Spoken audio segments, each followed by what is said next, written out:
right. That he sat and listened to. Now listen to, in contrast, this is off-the-air Gilbert. Oh. This is Gilbert calling Gary from years ago on the answering machine. Yes. Okay. And this is Gilbert's real voice. All right, just as scary. Yes. All right, but it's like a whole different guy. Oh. All right, here it is.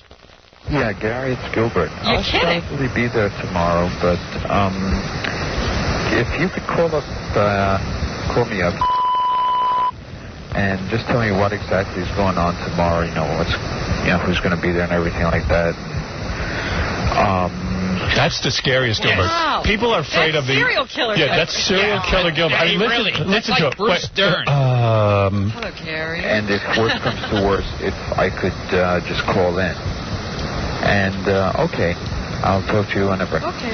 Yeah, bye-bye. Okay. Gilbert Manson. That really sounds like he was a very quiet man. Yeah, I mean,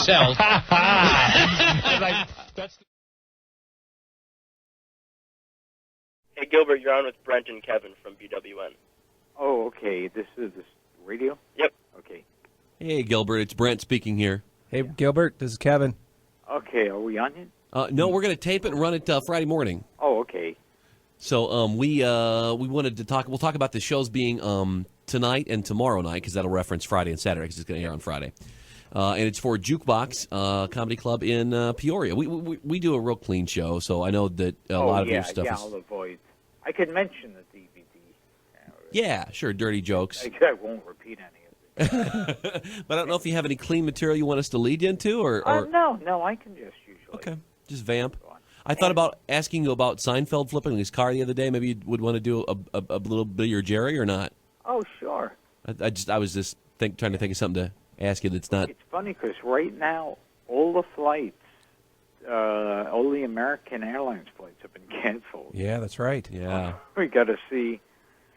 We'll promise them that I'll be there, and hopefully I will. Well, yeah, we'll keep in touch with Dan Conlon over at Jukebox, and if it gets canceled, we'll at least edit that part out, you know, so and still plug the DVD or something. So yeah. All right, well, we'll get started then, and thanks for doing this. Here we go. Do we have another 30 seconds to do liner or not? Oh, sure. Okay, it's Brent and Kevin in the morning on B104. B as in boy, 104. If you don't mind, you can say you may have something you say already, or just whatever. Vamp. Wait. Give it Brent. Yeah. And Kevin. Yeah. In the morning. On B104. B as in boy, 104. 104. Okay. Yeah. All right. Hi, this is Gilbert Gottfried, and you're listening to Brent and Kevin in the morning on B104. Thank God you're listening, because I myself wouldn't waste time with it. That's great. Thanks for taking some time out and doing that, and we'll definitely check with Dan to make sure that you're able to get here before. Well, they'll get you here if they. I mean, they're sell out shows. He'll send a courier for you. You know? Yeah. So, a private jet. So. Yeah. All right. Well, thanks a lot. Oh, thank you. So take care. Hello. Yeah. Can you hear me all right? Oh, yeah. Okay, great. I'm using Skype so I can record it and transcribe it later. So so it's just for print? Yeah, absolutely. Okay. Yeah. Just so much easier than trying to actually type while you're talking. I won't be paying attention to you then. Oh, yeah. Well, it's a pleasure to talk to you. I know you've favorited it at least once on Twitter, but I've become an addict to your podcast over the past couple of weeks. Oh, thank you. You definitely have a tendency to geek out with actors the same way I do. So definitely. Yeah, that's kind of where the whole idea started. I didn't think anybody would want to listen to it. I mean, because I didn't think they'd like old movie stars or old TV stars and stuff. And now they seem like I get all these letters where people say, I didn't know who that guy was or who you were talking about, but I still liked it. Well, it's because the stories are just so great, and usually the actors are old enough that they don't give a fuck what they say at this point. Oh, that's the best part. when you've got people like, they don't care about what impression they make, and they'll say anything. Well, it's like we were set up to book. We asked this comedian Jack Carter if he wanted to do the show, and he said yes. And my wife was saying like, well, how about in June or July? We've got, and I said no. You book him as soon as he'll do it. And we did book him as soon as he would do it. And then that week, his manager called us and said, oh, he can't do it this week. He's going into the hospital. And that was that. Thanks. Well, I have a guess who your worst interview would be, given that I just listened to the Shecky Green conversation the other day. Do you have a personal favorite thus far? Oh, ones I actually enjoyed. Yeah. Yeah. There are so many. God, there were. I mean, most of them I've really enjoyed. Yeah.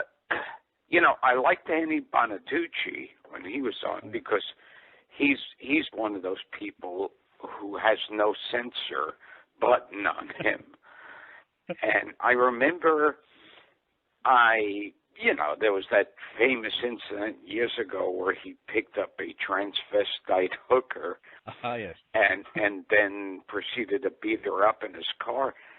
And when I was brought up that, I said, look, I'm sure you're probably tired of talking about this.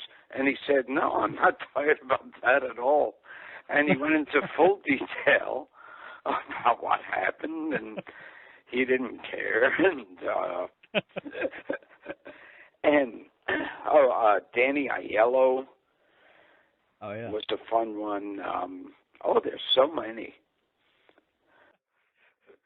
Well, you obviously became a staple of the Stern Show for a while. How did you and Howard first meet up? Was it just when he had you on as a guest? Yeah, he just had me on as a guest, and at that point, you could still say to people, that I was doing the Howard Stern Show tomorrow, and people would go, who? And, so he was kind of building a following back then. And, but then later on it exploded. And, he became like the biggest thing on the air. And and it was just like the first time I did it. I don't know. It just, I got laughs on the show, and we seemed to have struck it off. There seemed to have been a chemistry, and I guess in my school report it would have said played well with others. So it got to a point where there were times if I just happened to wake up early in the morning, I would get dressed and walk, and it was a long walk. I'd walk all the way over to where the Stern Show was, and back then you could just I could just walk in the office building, and they'd nod and say hi, and I'd ride up on the elevator and walk into the Stern Show and sit in on the show. And not a bad deal. That was fun, and we did. It was a whole. It's so funny that over the years that I'd be remembered for like bits on that, like just various weird things we did, interviews or weird phone calls. Well, when I put on social media I was going to be talking to you, one of my friends immediately said, ask him about his Andrew Dice Clay impression. Oh, yeah.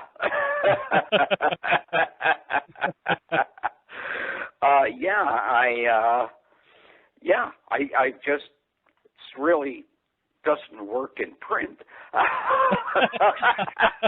No, it doesn't, but there's a clip I can put on. Yeah, you could write down, ooh, ah, oh, and what are you, a homo? And ek, and move an imaginary cigarette around. I mean, I remember when Stern had his TV show, he had me on as Andrew Dice Clay, and he supplied a leather jacket that was his. And so I wore that, and it was like wearing a tent on me. And I was there with a cigarette doing Dice Clay throughout the whole show. And I'm sure as visual a thing as that was, it played great on the radio. Oh, yes.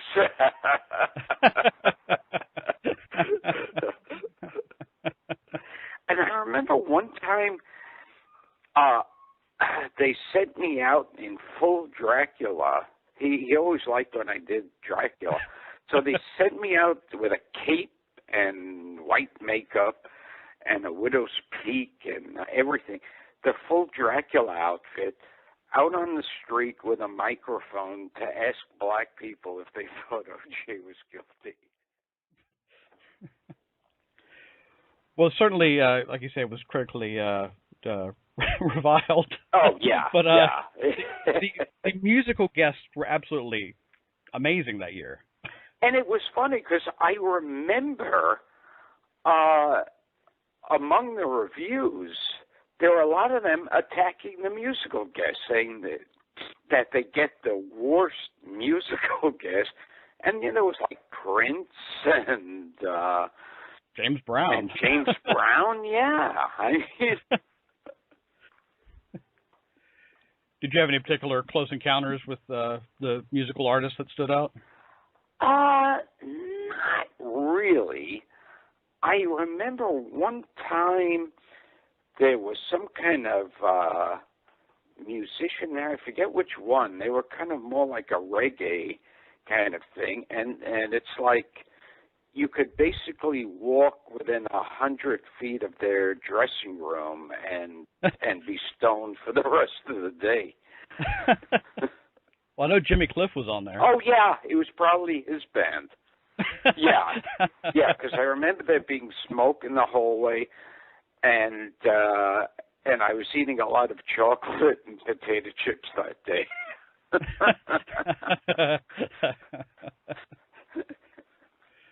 Well, I know that obviously morale was pretty much at an all-time low, but was there any episode in particular that you can look back on and think, well, we did some pretty decent work?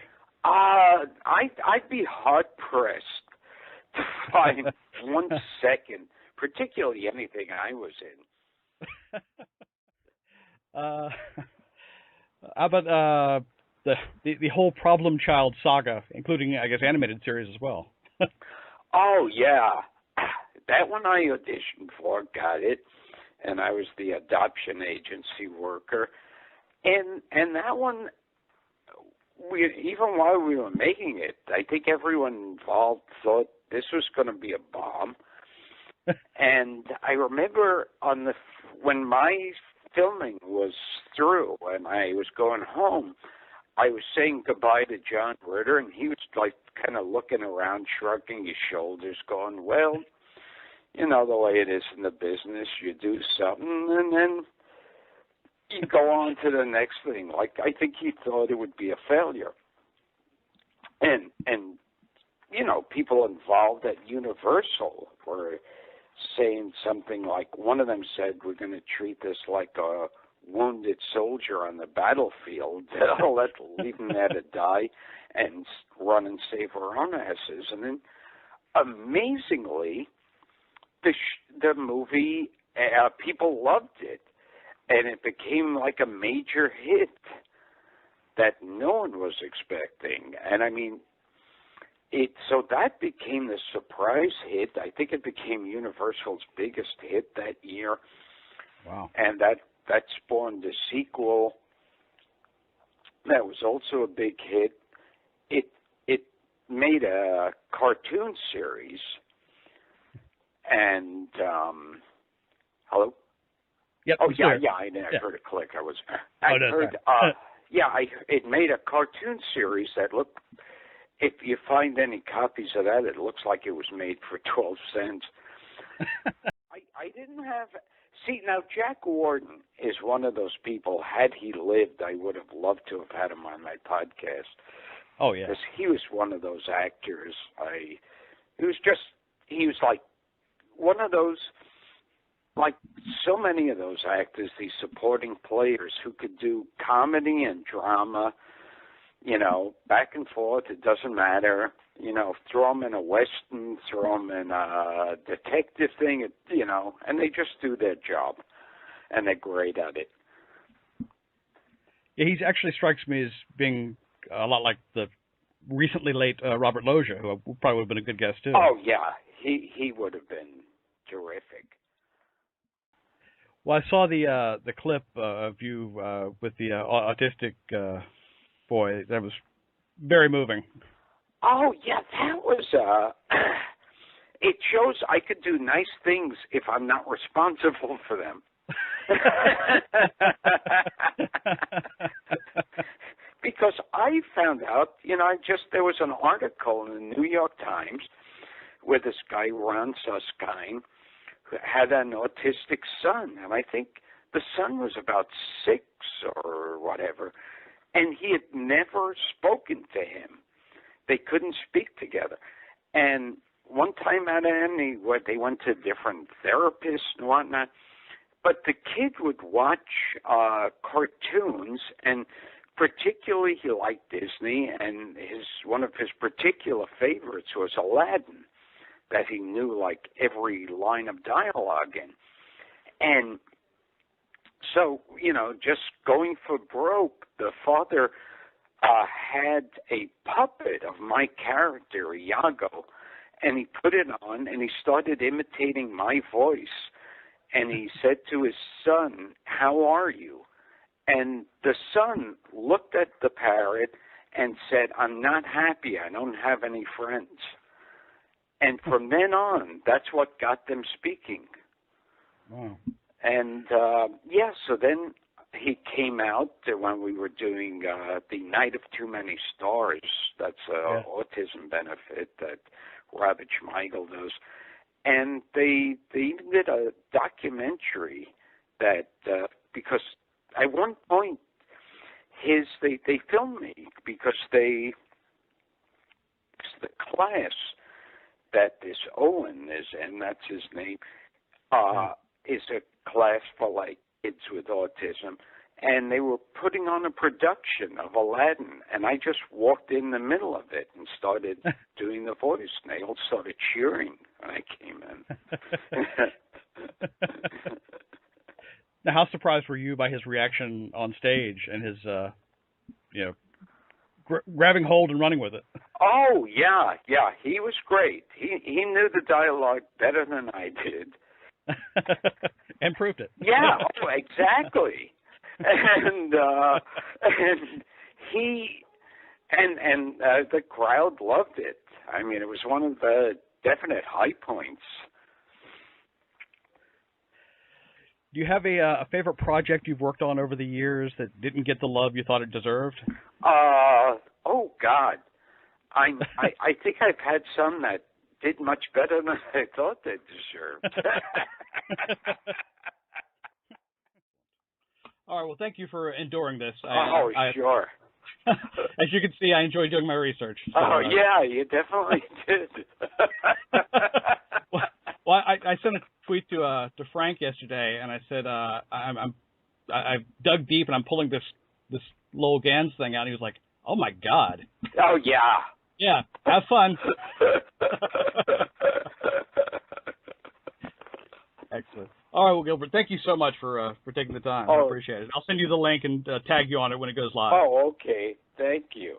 Excellent. Thank you. Appreciate it. Have a good one.